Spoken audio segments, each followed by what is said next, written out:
Incredible Republic Intel Update, October 24, 2016. Do you swear to tell the truth, the whole truth, and nothing but the truth so help you, God? I do. Then proceed.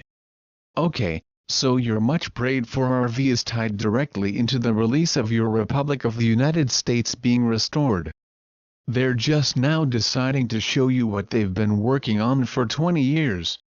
Whatever drama or anxiety you are feeling stems exclusively from a lack of knowledge about the history of situation, as the firm decision of exactly when to roll out the restored Republic's presence was made 20-some years ago. And they decided that the best timing to let everyone in on an already transitioned form of government was right before the 2016 U.S. presidential election. Thus, with just 2 weeks remaining, now is that optimal timing to both announce the resignation of the USA, Incorporated's President Barack Obama and Vice President Joe Biden. After all, in theory they are only relinquishing the final 2 weeks of their 8-year run, and no one is going to riot over 2 weeks.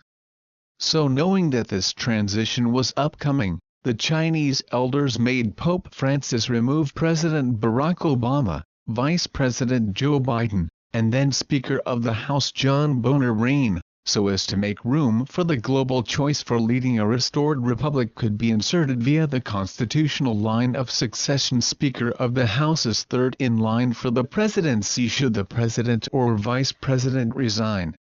If you'll recall, in October 2015, Paul Ryan reluctantly came forward to accept the Speaker of the House position in Congress, as he knew this was a once-in-a-lifetime chance to set his country back on conservative, legal and moral high ground, per the original intent of the Constitution.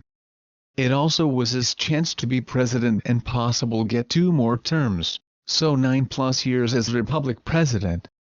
The truth here is that both Obama and Biden have been playing out their roles as leaders in order to keep the peace per the request of the Pope, who they serve. All presidents have served at the pleasure of the Vatican, sadly, which claimed ownership of this country until it defaulted in 2013. Why? Because back in 1871, then Republic President Alexander Hamilton sold out this country by forcing international banking authority over the Republic, which also secretly fell under the supervision of the Vatican's corporate control via the Act of 1871. The date was February 21, 1871, and the 41st Congress is in session.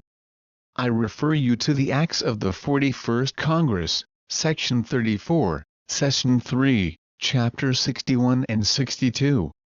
On this date in the history of our nation, Congress passed an act titled an Act to Provide a Government for the District of Columbia. This is also known as the Act of 1871. What does this mean? Well, it means that Congress, under no constitutional authority to do so, created a separate form of government for the District of Columbia, which is a 10-mile square parcel of land. What? How could they even do that? Moreover, why? To explain, let's look at the circumstances of those days. The Act of 1871 was passed at a vulnerable time in America. Our nation was essentially bankrupt, weakened and financially depleted in the aftermath of the Civil War. The Civil War itself was nothing more than a calculated front for some pretty fancy footwork by corporate backroom players. It was a strategic maneuver by European interests, the international bankers, who were intent upon gaining a stranglehold on the neck and the coffers of America. The Congress realized that our country was vulnerable and in dire financial straits, so they cut a deal with the international bankers, thereby forcing our republic to incur debt to said bankers. But a bank will not do anything unless it is in their best interest to do so, thus there had to be some sort of collateral or some string attached which puts the borrower, Republic of the United States, into a subservient position. This is true today just as it was back in 1871. These international bankers were not about to lend our floundering nation any money without some serious stipulations. So, they devised a brilliant way of getting their foot in the door of the United States, a prize they had coveted for some time, but had been unable to grasp thanks to our founding fathers, who despised them and held them in check. That was until they had President Alexander Hamilton force the Act of 1871 into existence. In essence, this act formed the corporation known as the United States. Note the capitalization, because it is important. This corporation, owned by foreign interests, moved right in and shoved the original organic version of the Constitution into a dusty corner. With the Act of 1871, our Constitution was defaced in the sense that the title was block capitalized and the word for was changed to the word of in the title. The original Constitution drafted by the Founding Fathers was written in this manner. The Constitution for the United States of America. The altered version reads the Constitution of the United States of America. It is the corporate constitution. It is not the same document you might think it is. The corporate constitution operates in an economic capacity and has been used to fool the people into thinking it is the same parchment that governs the republic. It absolutely is not. Thus, the international banking cartel along with the Vatican secretly replaced our republic form of government with their corporate form of government, and moved America far away from the Founding Fathers' original intent of having a republic with a working constitution. And with this one congressional vote, we now find ourselves untangling from Hamilton's mess. The cabal's little joke on us is that the smash Broadway musical Hamilton, which they make the last Republic president look like a hero, in truth he sabotaged his own country in favor of Eastern European, dark nobility interests. Give all the power to the many, they will oppress the few. Give all the power to the few, they will oppress the many. Alexander Hamilton. This also means there has not been a fair election since 1871, when the Electoral College was legally introduced into law. And this is how and why our republic slowly began being replaced congressman by congressman, senator by senator, public appointee by public appointee, executive order by executive order, until all were completely under the control of our Vatican masters. This Roman corporate control team, overseen by their Black Pope Jesuit leader, in this case also Pope Francis, had been making all decisions with regards to United States military, finance, laws or treaties since 1871. Although the United States Constitution refers to electors and electors, neither the phrase Electoral College nor any other name is used to describe the electors collectively. It was not until the early 19th century that the name Electoral College came into general usage as the collective designation for the electors selected to cast votes for president and vice president. The term originated in the Holy Roman Empire, where the Latin phrase collegium electorum was used. Membership in the Holy Roman Empire's Electoral College was hereditary. The phrase was first written into federal law in 1845, and today the term appears in the U.S. Constitution.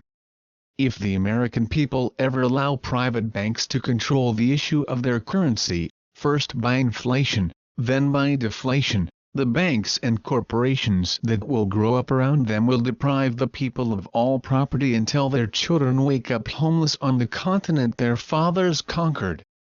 I believe that banking institutions are more dangerous to our liberties than standing armies. The issuing power should be taken from the banks and restored to the people, to whom it properly belongs. Thomas Jefferson. Meaning, there was a silent coup d'état against the Republic of the United States in 1871 without a single shot being fired, and Republic President Alexander Hamilton spoke of benevolent acts on behalf of the people, but did exactly the opposite as a double agent for Rome. Hey, no one said the truth was be easy to swallow.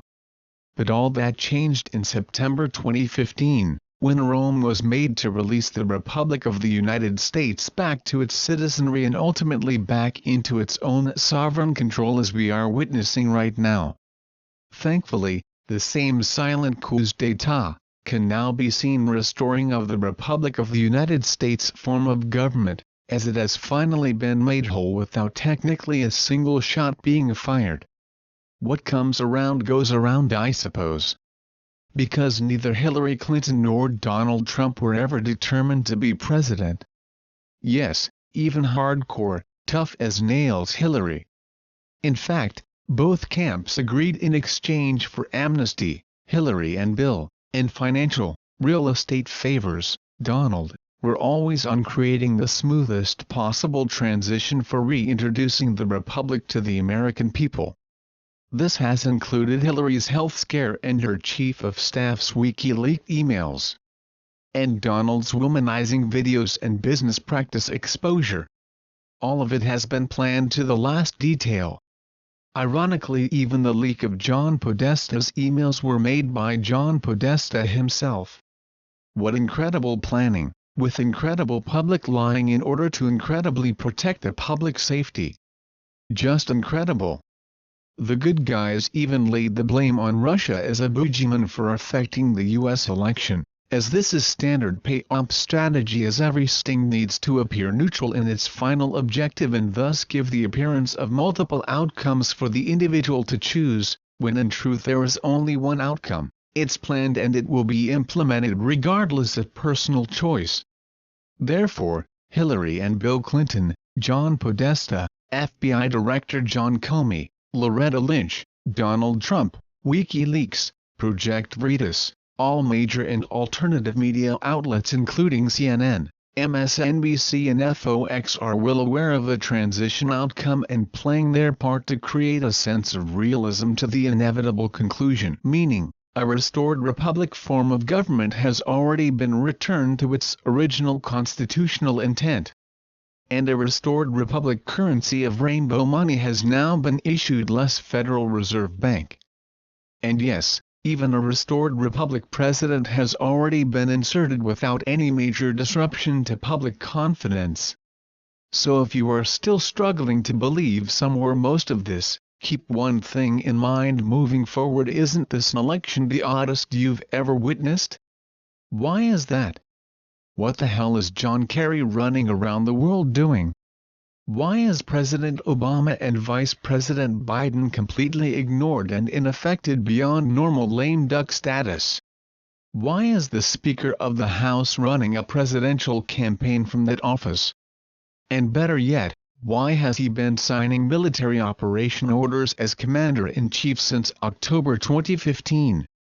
Oops, that's so hard to believe, let alone prove, but if it is true, everything you've just read might also be true as well. But even interim Republic President Ryan must run in a presidential race come this November, or at the very latest January 3, 2016 per the Constitution. So as to keep everything appearing normal. Also per the Constitution, there must be peaceful transition power on January 20, 2016. This is another reason why the restored republic truth needed was held back until now, because the less time the American public has to freak out over having new candidates for president should Hillary and Donald randomly fall out, the more likely, and less willing, they would be to riot. Hence why everything had to be kept as a clandestine, classified state secret. Bernie Sanders is the only known Democratic candidate that ran for president during the election cycle, and thus why he is still in the public consciousness. He is the only acceptable candidate for president, and given those blatant DNC attacks on his campaign, it would make sense he has public sympathy to get a do-over and be allowed to run for president should Hillary Clinton back out. Which we understand she will for health reasons at the appropriate time. Candidate Sanders will then select Elizabeth Warren to be his vice presidential running mate and hopefully get the woman's vote, as this is why she was trotted out earlier in the election cycle as potentially being Hillary Clinton's VP selection, because two women on the same ticket made no political sense. Thus, both the DNC scandal, including the removal of DNC Chair Debbie Wasserman Schultz and a half dozen of her top staff, as well as Hillary's falling into the van on 9/11 11 Due to hidden late-stage Parkinson's that was not so cleverly masked as pneumonia, were all just pre-planned psyop events that were designed to seed the U.S. population for what is now an advanced payoff scenario that will now play itself out. Same goes for the Republican side and Donald Trump, who has been furiously stumping and debating on key talking point issues that will later be reiterated by Speaker of the House on why he has chosen to temporarily suspend the elections until January 3, 2017.